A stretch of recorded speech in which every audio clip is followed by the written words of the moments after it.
Well, good morning, church, and welcome.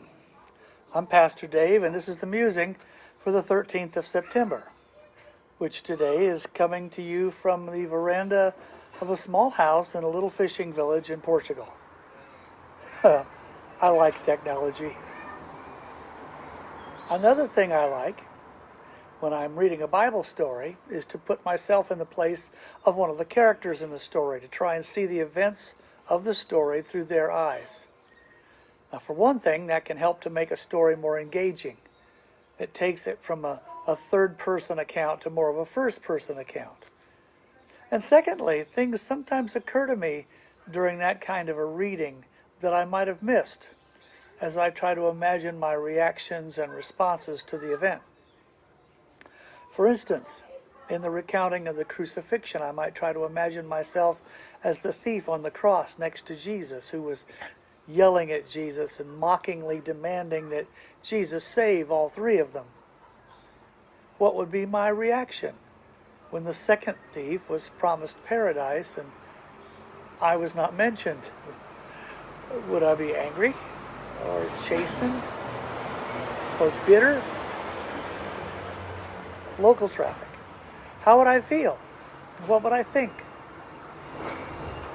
Here's another example. The place is Jerusalem. The time is the week before Passover. And you are a donkey. You're a good donkey. You're a hard-working donkey. You do all the things donkeys are supposed to do, and you do them well. So well, in fact, that you are mostly taken for granted. Then one day, a couple of men lead you out of the city to a place where hundreds of people are gathered. Blankets are placed on your back, and a man climbs up and sits on the blankets.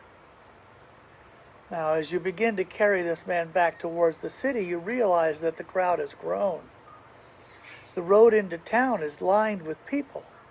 Hundreds, maybe thousands. You're a donkey, so you're not real good with numbers. But they've covered the ground in front of you with palm branches, and some have even spread their robes on the ground for you to walk on. They are all cheering and waving with tremendous excitement.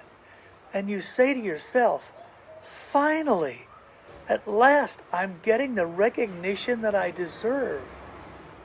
It's about time people began to realize what a truly marvelous donkey I am. As you continue down the road, you nod your head at your many admirers. Silly donkey. The people are excited to see Jesus. They're calling out to Jesus, waving at Jesus, praising Jesus, not you.